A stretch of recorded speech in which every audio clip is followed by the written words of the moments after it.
Welcome you all to Module 4 Class 3. In today's class we will learn about how to pass a multidimensional array to the function, how to pass a string to a function along with some example programs.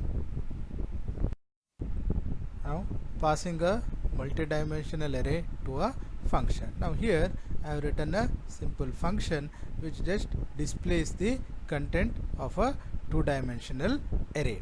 So we will accept a two-dimensional array in the main function and then display it using a display array function. So now void display array int a 2, 2 size I have given it as 2 cross 2 matrix I am representing here.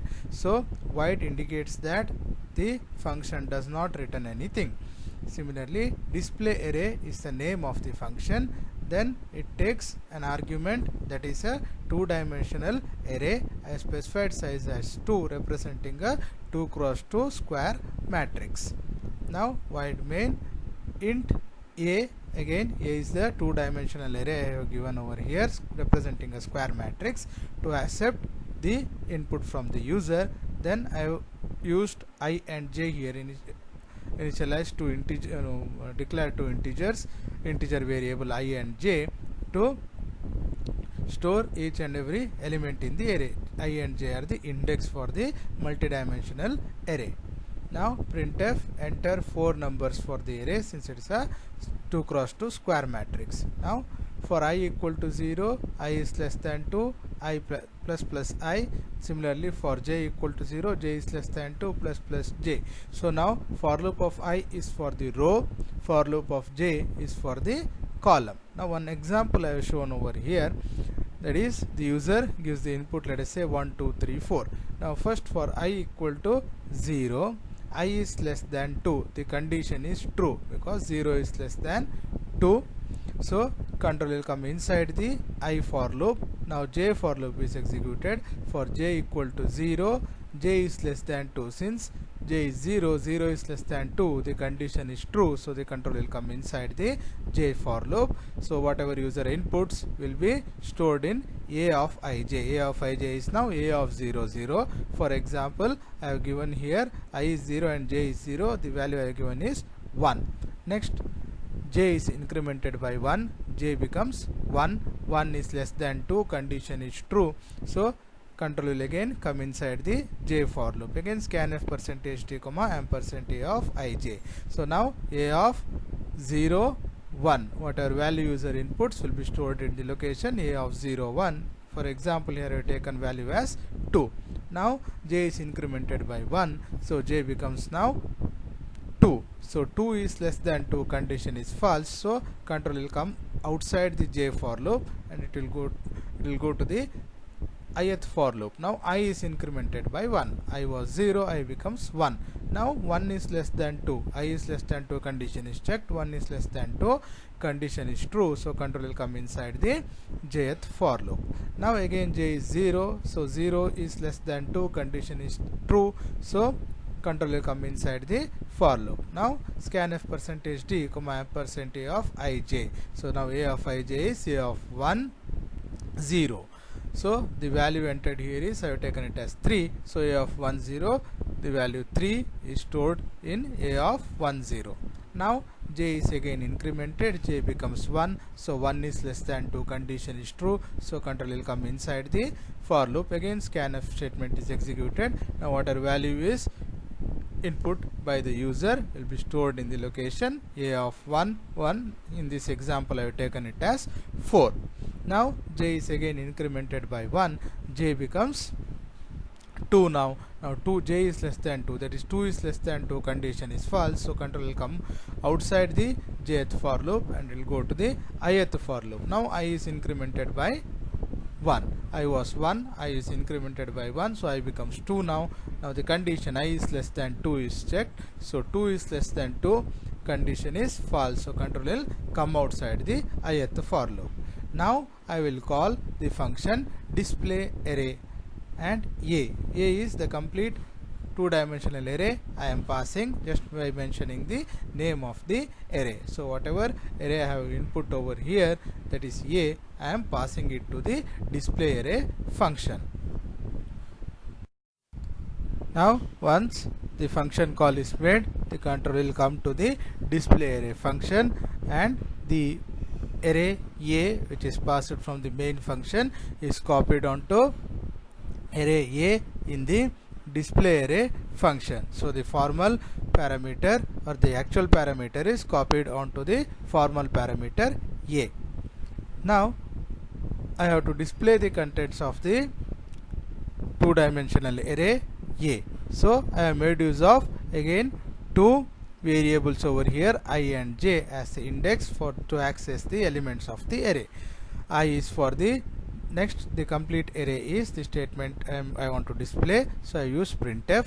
Then again for loop of I for the row, for loop of j for the column. So again for I equal to 0, I is less than 2 plus plus I.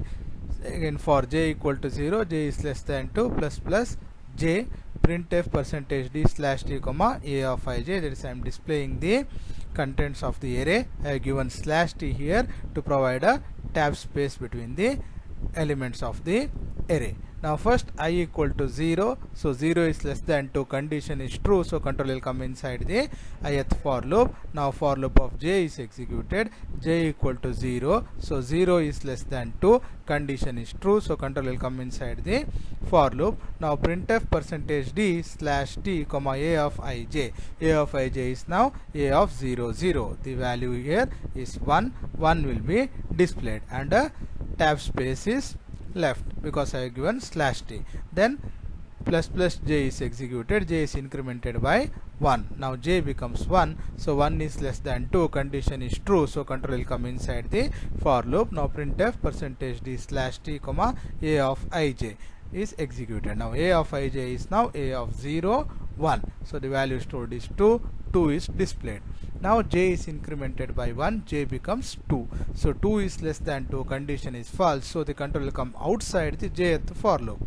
Now after the jth for loop, the printf statement I have given here, printf slash n. So printf slash n will be executed. Since one row is over, so I want the next row to be printed in the next line. That's why I have given printf slash n here. So printf slash n is executed and cursor move to the next line. Now again control will go back to the ith for loop. I is incremented by 1, I becomes 1 now, so 1 is less than 2, condition is true, so control will come inside the ith for loop. Now j for loop is executed, so j equal to 0, so now j is less than 2, that is 0 is less than 2, condition is true, so control will come inside the jth for loop. Now printf statement is executed. Now a of ij is now a of 1 0, so a of 1 0, that is first row, 1th row and 0th column, the value is 3, 3 is displayed.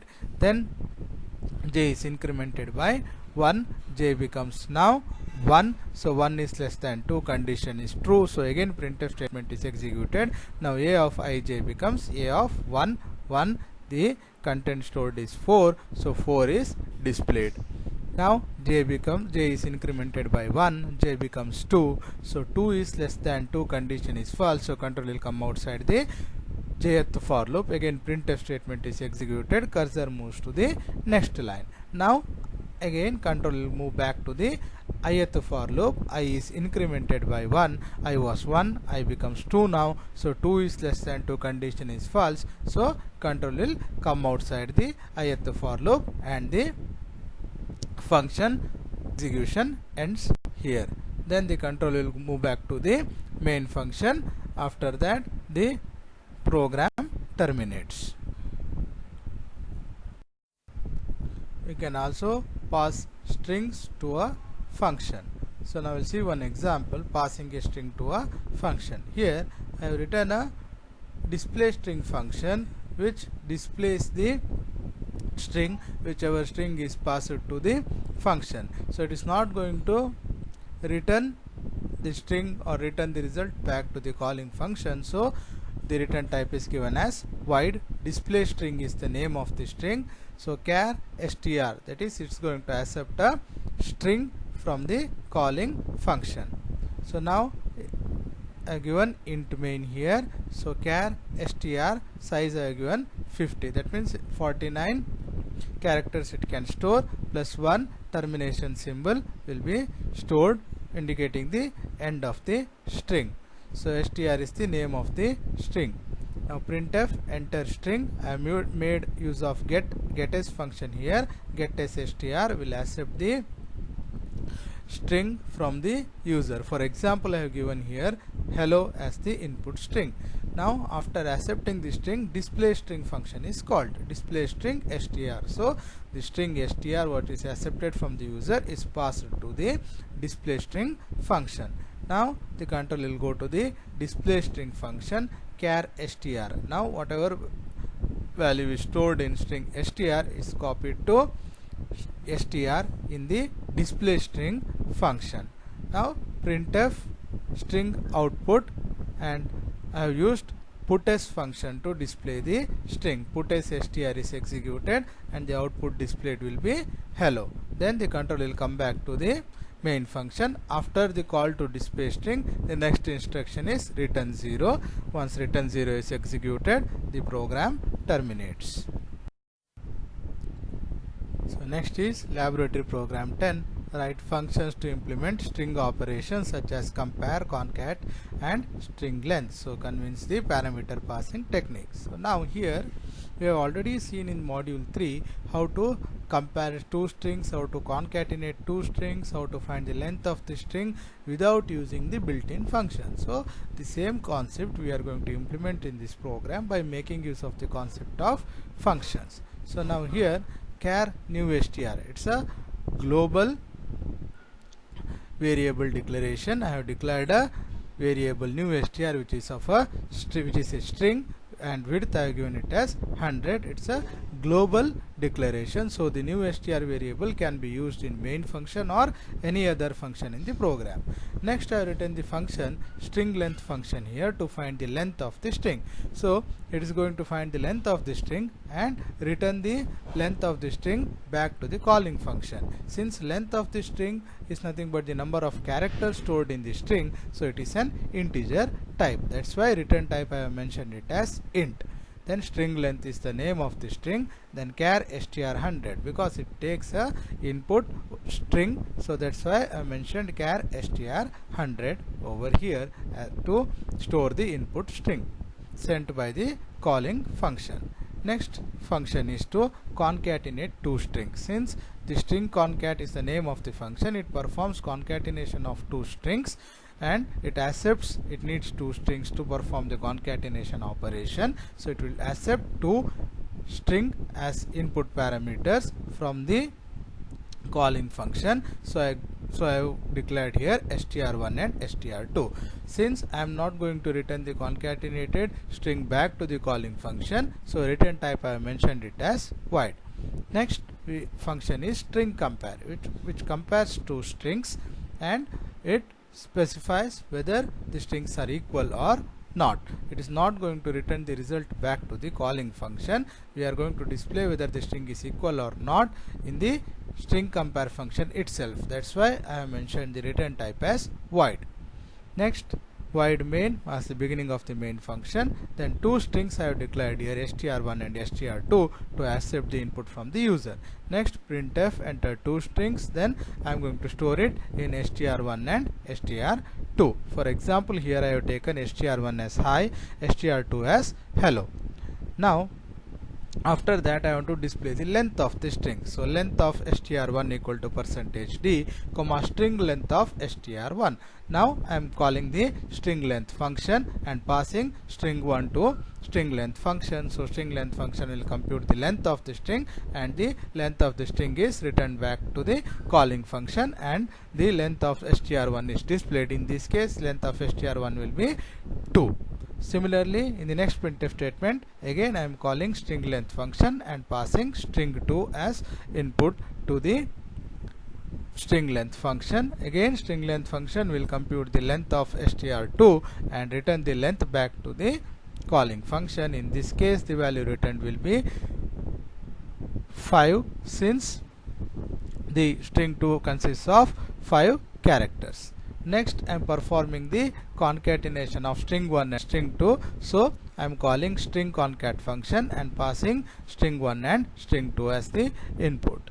Then string concat function concatenates both the strings. It's not going to return the concatenated string since it stores the concatenated string in the global variable new str. I directly access the new str variable from the main function. So next printf new concatenated string is %s comma new str. New str holds the concatenated string. Then I am going to perform the string compare operation. String compare str1 comma str2. I am calling string compare function, passing the two input strings string 1 and string 2. String compare function will compare both the strings. In this case, since strings are not equal, it will display that string 1 and string 2 are not equal. Now once the string length function is called, the control will come to the string length function. The first time when the function is called, str1 string 1 is passed to the function. Now string 1 is copied to str in the string length function. Next, finding the length of the string. So int I is the index I am using here. Then length equal to 0. Length stores the length of the string. I initialize it to 0. So for next, using the for loop, we will count each and every character in the string. For I equal to 0, str of I is not equal to the end of the string I plus plus. So now first initially I is 0. So str of I is not equal to end of string. So str of I is str of 0. The value stored is h here, which is not equal to the termination symbol. So length is incremented by 1. Length becomes 1. Now I is incremented by 1. I becomes 1. Now str of I not equal to end of the string. So str of I is now str of 1. The value stored is I, which is not equal to the end of the string. So condition is true. So length is incremented by 1. Next, again I is incremented by 1. Now I becomes 2. str of 2 not equal to the termination symbol or the end of the string. So now str of 2, the value stored is end of the string. So that is why the condition becomes false and control will come outside the for loop. Next instruction is return length. So return length will return the value stored in length, which is 2. So now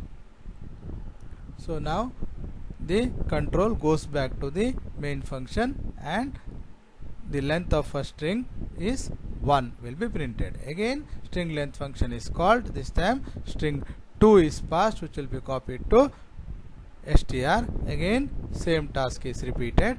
This time the return length will return the length of second string, which is in this example will be 4. So will be 5, and 5 will be returned back to the main function. Next, the string concat function is called and string 1 and string 2 are passed to the string concat function. So string 1 and string 2 are copied to str1 and str2 in the string concat function. Now int ij I am using here as index to access the each element of string 1 and string 2. So now for I equal to 0, j equal to 0, I have written the for loop over here. I equal to 0, j equal to 0, str1 of I is not equal to the termination symbol I plus plus j plus plus. So now first I am going to copy string 1 to string new str, and then I will copy string 2 to new str and concatenate both the strings. So first now I is equal to 0. So j is also equal to 0. J is used as index for the new str and I is used for the index as string 1. So now string 1 of I is not equal to end of the string. So str1 of I is now str1 of 0, the value stored is h, which is not equal to the termination symbol. So condition is true, control will come inside the for loop. Now new str of j equal to str1 of I. So new str of j is new str of 0 equal to str1 of 0. So h will be copied to first location, that is new str of 0. Then I will be incremented by 1, j will be incremented by 1. I becomes 1 now. So str1 of I is not equal to the end of the string. So str1 of I is now str1 of 1. The character stored at location str1 of 1 is I, which is not equal to the end of the string. So condition is true, control will come inside new str of j, that is new str of 1. The value stored in str of 1 is copied. So str of 1, the value stored is I, so that will be copied to new str of j. Next, I is incremented by 1, j is incremented by 1, j becomes now 2, I also becomes 2. Now str1 of 2 is not equal to the end of string. str1 of 2 is the termination symbol or mark, the value stored is end of the string. So that's why condition is false. So control will come outside the for loop. Now I have to copy the string 2 to new str string. So now again I equal to 0, str2 of I is not equal to the end of the string I plus plus j plus plus. So now j is already incremented, j is pointing at location 2. So from that location I will have to copy the string 2 to perform the concatenation. That's why I am taking again j index for the new str and I index for str2. Now I is 0, so str2 of I. So str2 of I is str2 of 0, the value stored is h, which is not the end of the string. So condition is true, control will come inside. Now new str of j equal to str2 of I. So new str of j is new str of 2, the location equal to str2 of I. str2 of I, the value stored is h, will be copied to new str of 2. Next, I is incremented by 1, j is incremented by 1. So similarly this task continues until the end of str2 string. Once the str2 string ends, then the control will come outside the for loop and we will add the mark the end of the string, and we will have to insert the end of the string symbol to new str of j. J will be pointing to 7, location 7, and new the termination symbol or end of the string symbol is appended to new str j. Next, string compare function is called. So once the string function compare function is called, the string 1 and string 2 are passed from the main function. So that will be copied to str1 and str2 in the string compare function. Now I have to compare the strings and check whether they are equal or not. So I equal to 0 I have taken. I is the index I am using to compare or access each and every element of string 1 and string 2. So I made use of a while loop over here. While str1 of I is equal to str2 of I and str1 of I is not equal to end of the string and str2 of I is not equal to end of the string. That is, until I reach the end of both the strings, I am comparing each and every element. Now while str1 of I is equal to str2 of I, str1 of I is now 0, so str1 of 0 is equal to str2 of 0. So str1 of 0 is the value stored is h, str2 of 0 the value stored is h. Since they are equal, the condition is true, and the next condition, that is str1 of I is not equal to end of string, and also str2 of I is not equal to end of string condition is checked. Since str1 of 0 the value stored is h, which is not equal to the end of the string. Similarly str2 of 0 the value stored is h, which is not equal to the end of the string. So condition is true here. So control will come inside the while loop. I is incremented by 1. Now I becomes 1. Now again the control comes back to the while loop. str1 of I is equal to str2 of I. Now str1 of I is now I value is 1, so str1 of 1, str1 of 1 the value stored is I, and str2 of 1 the value stored is E. Now str1 of I equal to str2 of I condition fails here, because str1 of 1 the value stored is I, the str2 of 1 the value stored is E. They are not same, so that is why the condition fails and the control will come outside the while loop. Now we are checking whether we have reached the end of both the strings. So if str1 of I is equal to the end of the string, also ampersand I have given, that is also string 2 of I is equal to end of the string. Since str1 of I is not equal to the end of the string, because I value is 1, now str1 of 1 the value is I, str2 of I, that is str2 of 1 the value is E, so we have not reached the end of the string. That's why the if condition fails, so the else part will be executed, so strings are equal. Then the control will go back to the main function and the program execution terminates.